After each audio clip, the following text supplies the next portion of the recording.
How's it going, guys? Welcome back. Today we're playing some more NHL 19, and today we went out there and thought, you know what, let's go out and build the most expensive hockey team possible based on player salaries, based on their salaries for the 2019-2020 season. Let's clear that up right now. We're going just off their salaries, not next year, not the year before, not the year after, not the year 3 years before today. The very year of the 2019-2020 season. We put the team together. We're going to see how they do. Apparently, they're 98 overall. We threw them on Toronto because, well, I just thought Toronto somehow, I feel like they have like an unlimited cap over there. They don't, but it feels like the players are signed. They're doing a great job. Good GMing on the offseason there by the Toronto Maple Leafs.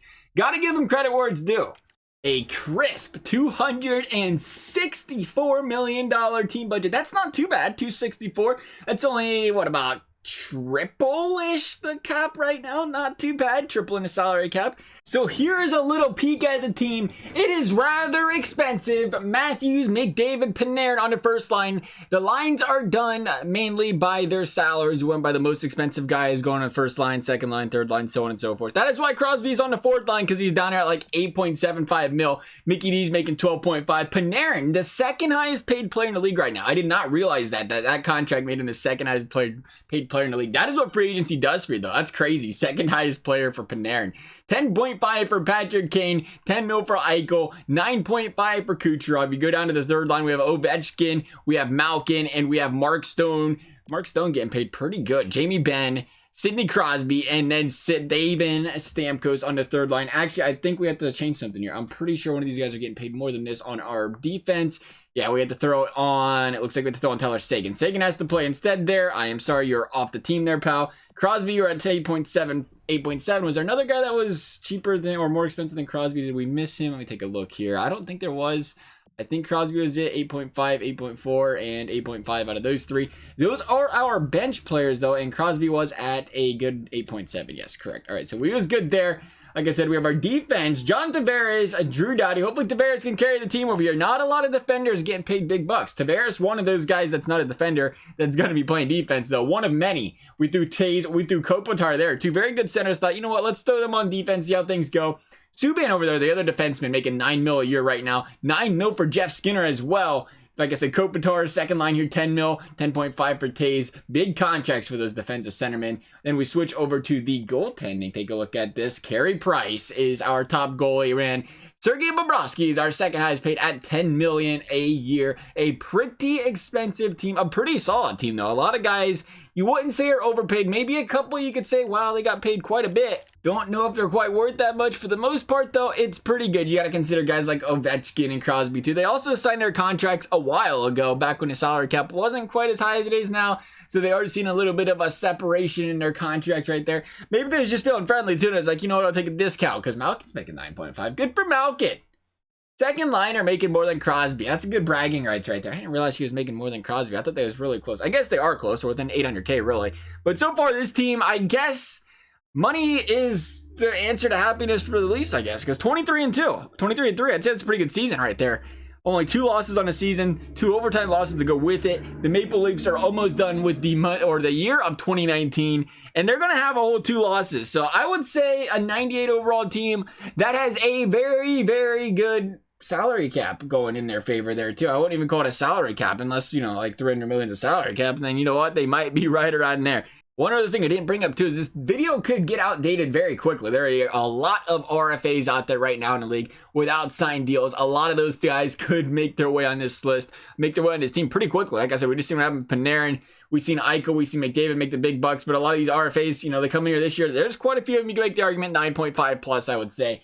And I wouldn't be surprised if, you know, again, you know, we'd have another Marner. There'd be 3 Leafs players on this team. 10 million plus, man. You still think of 10 mil on Marner? 10.5 maybe?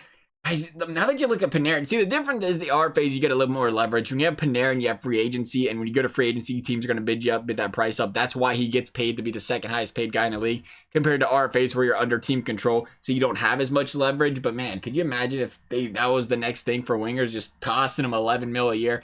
I can't imagine Marner getting that much just because I don't think the Leafs can afford it. But, I mean, if you compare him to Panarin, I'm not going to go down that road, actually. We're not going down the Panarin versus Marner road. We're going to go down the 73-7-2 road, though, for these Toronto Maple Leafs. What a season they had. The big question becomes, can they get out of the first round against my Columbus Blue Jackets? I would like to think they can. They're 1-1 in the series right now. Big upset for the Blue Jackets coming, baby. Oh, it was up 2-1.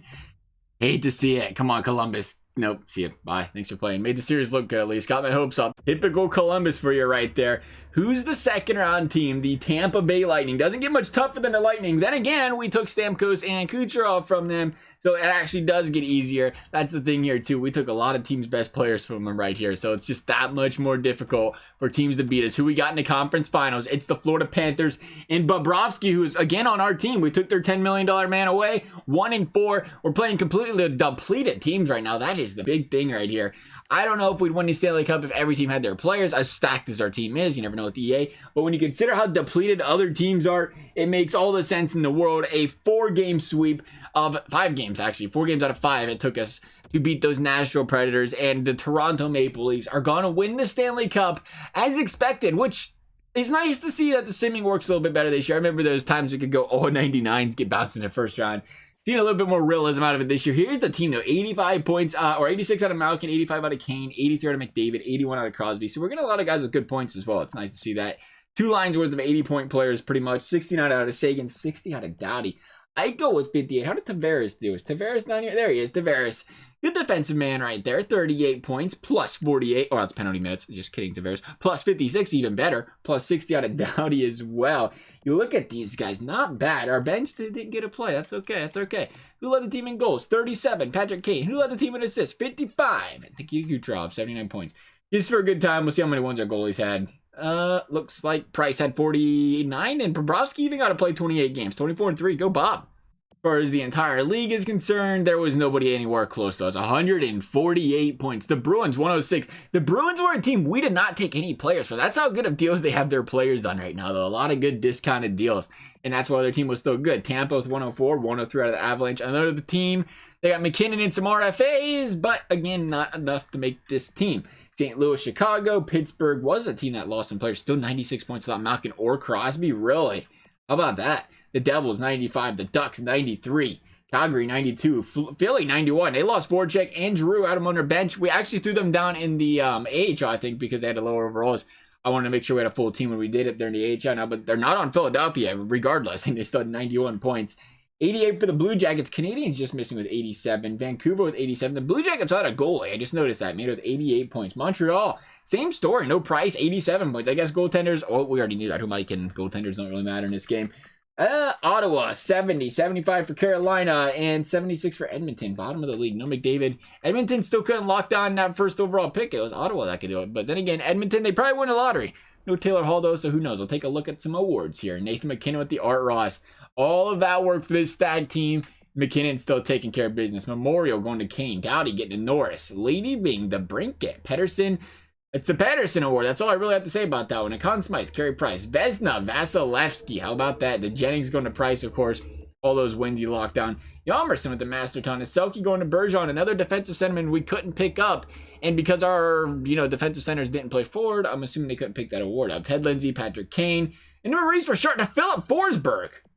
Philly Forsberg with the Marie. Really? Let me see how many goals Forsberg had real quick. I can't believe he just won to Maurice Richard. Of all players, Philip Forsberg. What a sleeper pick right there. That would be 40 goals is all he had. Okay, there just wasn't a lot of goal scoring. It's because we had all the good players on our team, and they didn't really get a lot of goals, especially guys like Ovi. They didn't even have 40 himself, but he was playing on a lower line.